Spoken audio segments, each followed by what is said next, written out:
semuanya. Sore. Oke, sebelum memulai pembelajaran kita pada sore hari ini, marilah kita berdoa menurut agama dan kepercayaan kita masing-masing. Berdoa, saya persilakan. Berdoa tidak pernah dicukupkan. Baik, hari ini apakah ada yang tidak masuk? Lengkap. Masuk semua ya. Alhamdulillah. Bagaimana kabarnya? Sehat ya? Sehat. Alhamdulillah, sehat. Oke, jadi hari ini kita akan belajar tentang pertumbuhan ekonomi.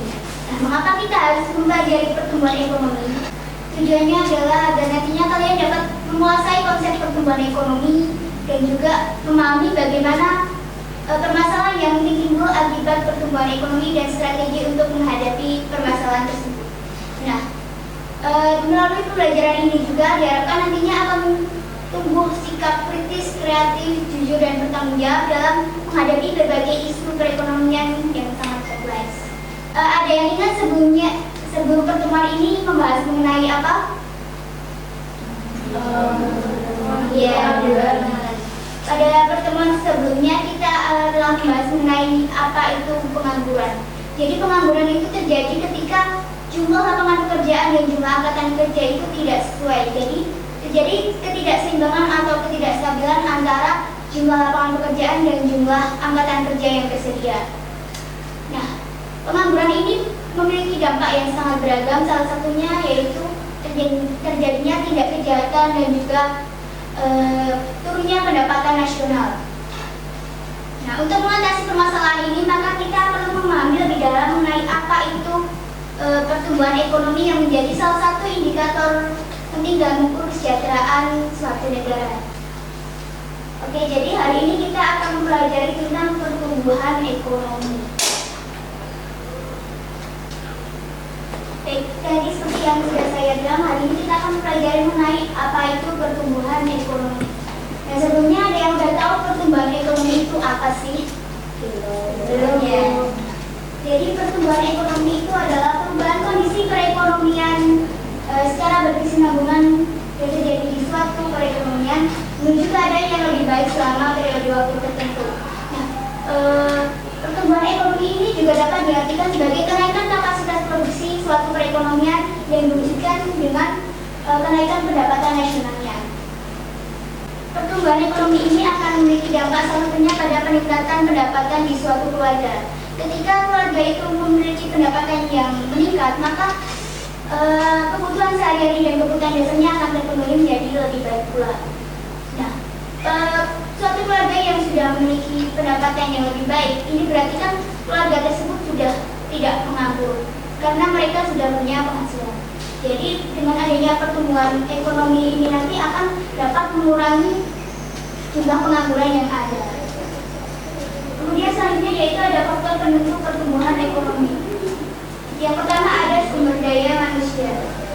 Jadi sumber daya manusia yang terdiri dan juga terampil ini akan dapat meningkatkan produktivitas dan juga efisiensi dalam perekonomian. Suatu perekonomian yang memiliki angkatan kerja yang terdiri dan juga terampil nantinya akan dapat mendorong pertumbuhan ekonomi menjadi lebih baik. Kemudian yang selanjutnya yaitu ada faktor produksi teknologi. Teknologi baru dan juga inovasi teknologi yang semakin berkembang pesat nantinya akan dapat meningkatkan produktivitas dan efisiensi dalam produksi. Dan juga ini dapat mendorong terjadinya pertumbuhan ekonomi. Nah, teknologi ini juga akan mempermudah proses produksi, mengurangi biaya dan juga meningkatkan kualitas produk. Kemudian faktor penentu pertumbuhan ekonomi yang selanjutnya yaitu ada kewirausahaan. Pengusaha memiliki peran yang sangat penting dalam mengidentifikasi peluang bisnis baru, menggabungkan sumber daya secara efisien dan juga membawa inovasi ke pasar. Pengusaha yang memiliki kemampuan untuk mengambil risiko dan juga memiliki peluang bisnis yang dan mengelola diri secara efektif nantinya akan memiliki peran yang sangat besar dalam pertumbuhan ekonomi di suatu negara. Kemudian faktor penentu pertumbuhan ekonomi yang terakhir yaitu ada sistem sosial. kebijakan ekonomi seperti pajak yang efisien dan juga regulasi yang tepat beserta dukungan terhadap usaha kecil menengah atau UMKM nantinya juga dapat meningkatkan pertumbuhan ekonomi di suatu negara. Kemudian selanjutnya yaitu ada teori pertumbuhan ekonomi. Di sini teori pertumbuhan ekonomi dibedakan menjadi tiga, yaitu yang pertama ada teori klasik, kedua teori neoklasik, dan yang ketiga ada teori historis. Yang pertama yaitu teori klasik yang salah satunya dikemukakan oleh Adam Smith, di mana pertumbuhan ekonomi sebenarnya bertumbuh pada adanya pertambahan penduduk. Jadi di sini Adam Smith itu menekankan pentingnya populasi dalam meningkatkan pertumbuhan ekonomi.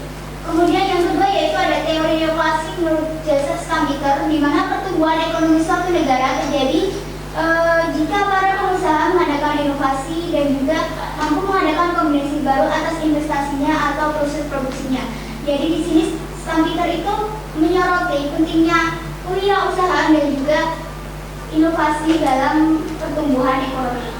Kemudian yang terakhir yaitu ada teori historis yang salah satunya dikemukakan oleh Frederick List, di mana pertumbuhan ekonomi suatu bangsa dilihat dari teknik produksi sebagai sumber penghidupan.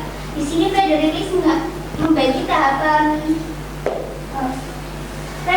membagi pertumbuhan ekonomi menjadi 4 tahapan, yaitu yang pertama ada masa berburu dan juga mengembara, kedua ada masa berternak dan bertani, ketiga ada masa bertani dan juga kerajinan, yang keempat yaitu ada masa industri dan perdagangan.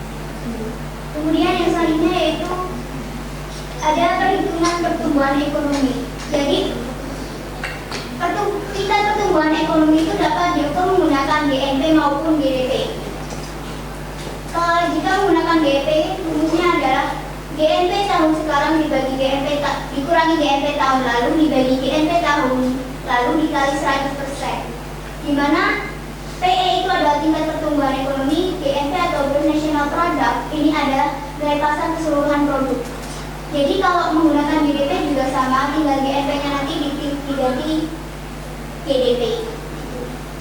Kemudian yang selanjutnya yaitu ada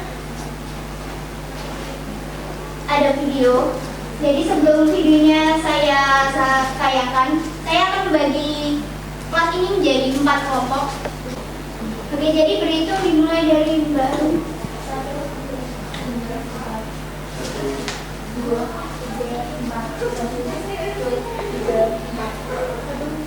3, 4. Oke, jadi bisa silakan menempatkan diri sesuai kelompoknya masing-masing. Nomor 1 di sini, 2 di belakangnya, 3 di sini, 4 di sini. Jadi di sini udah belum ya? Udah. Oke, jadi di sini nanti teknisnya saya akan menayangkan 2 video. Ya, video pertama itu tentang data pertumbuhan ekonomi beberapa negara di dunia. Dan kemudian nanti video kedua itu ada sebuah berita.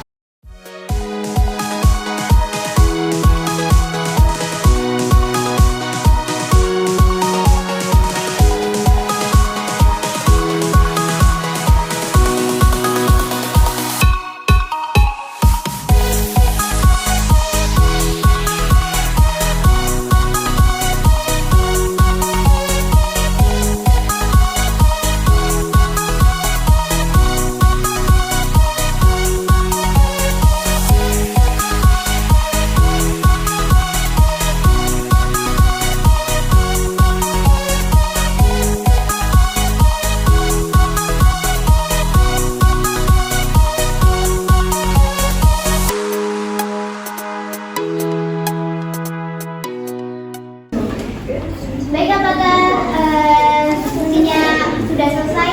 Sudah. Oke, jadi nanti masing-masing kelompok mengirimkan satu perwakilan buat presentasi hasil diskusinya di depan. Mungkin bisa dimulai dari kelompok 1. Silakan mempresentasikan hasil diskusinya. Nah, ini kelompok 1 yang menjadi perwakilan siapa? Oke, Mas Danang, silahkan maju untuk presentasi.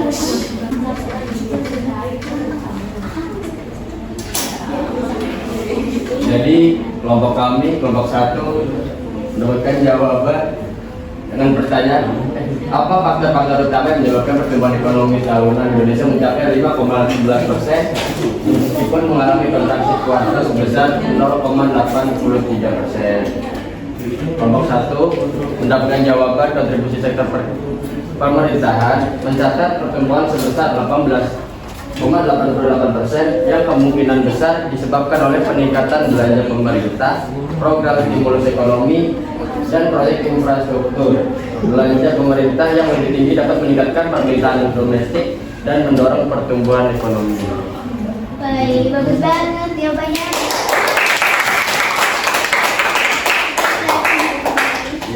Lanjutkan kelompok 2, silakan mengirimkan satu perwakilan untuk mempresentasikan hasil diskusinya. Siapa yang jadi perwakilan? Oke, silakan Mbak Ayu. Kelompok 2 mendapatkan faktor kinerja sektor industri pengolahan. Meskipun kontribusinya hanya 0,86% terhadap pertumbuhan ekonomi, kita industri pengolahan tumbuhan sebesar 4,13%. Ini menunjukkan bahwa ada peningkatan dalam aktivitas manufaktur yang membantu mendukung pertumbuhan ekonomi secara keseluruhan. Terima kasih. Baik, tepuk tangan. Selanjutnya kelompok 3 yang menjadi perwakilan siapa? Oke, silakan Mbak. Kelompok kami memberi sektor pertanian.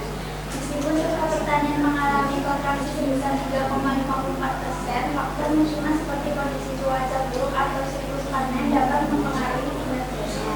Namun, kontribusi negatif dari sektor ini mungkin telah diimbangi oleh pertumbuhan di sektor lain.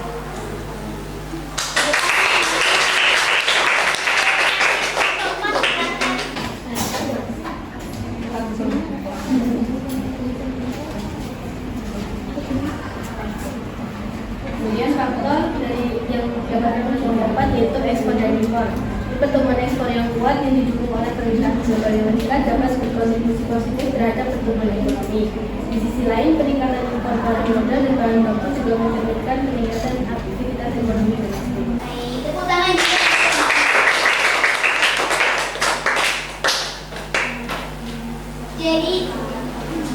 Jadi masing-masing kelompok udah mempresentasikan hasil diskusinya dan mendapatkan jawaban yang sangat beragam.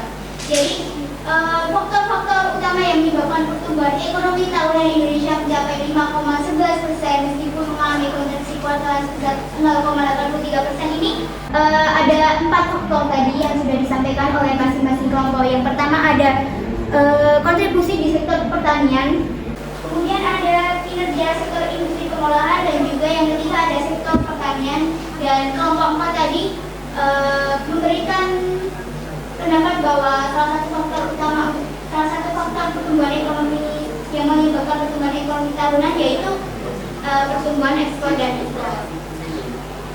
Tepuk tangan untuk kita semua. Baik, saya sangat bangga dengan kalian semua. Setiap kelompok telah menyelesaikan kasus ini dengan sangat luar biasa dengan pendapat yang beragam. Kalian telah membuktikan bahwa dengan kerja keras, kreativitas, dan juga kerjasama tidak ada satu permasalahan yang tidak dapat diselesaikan. Terus berpikir kritis, eksplorasi ide-ide baru, dan juga saling mendukung satu sama lainnya. Karena sukses itu bukan untuk orang yang pintar saja, sukses itu untuk kita semua yang mau bekerja keras dan juga mau berusaha. Jadi materi kita udah selesai untuk hari ini. Jadi kita tadi udah mempelajari apa aja tentang pertumbuhan ekonomi. Tadi ada pengertian pertumbuhan ekonomi, terus apa dulu ya, ada apa lagi? Teori, ya, terus juga ada cara menghitung tingkat produksi. Kemudian sebelum diakhiri, apakah ada yang masih ingat faktor pertumbuhan ekonomi tadi ada berapa? Benar, ada apa aja? Teknologi. Jadi faktor penentu pertumbuhan ekonomi itu ada 4. Yang pertama itu ada sumber daya manusia, kemudian ada teknologi, ada kewirausahaan, dan yang terakhir ada sistem sosial. Apakah ada yang masih bingung atau yang ingin ditanyakan tentang pertumbuhan ekonomi ini? Baik, sebelum mengakhiri pembelajaran kita pada hari ini, karena tadi dibuka dengan doa, maka kita tutup dengan doa juga. Untuk mengakhiri hari ini. Marilah kita berdoa menurut agama dan kepercayaan kita masing-masing. Berdoa, saya persilakan. Berdoa tidak pernah dicukupkan. Terima kasih atas kerja keras dan juga perhatian kalian pada hari ini. Bahkan kita pelajarannya sampai sore banget ya. Iya. Terima kasih.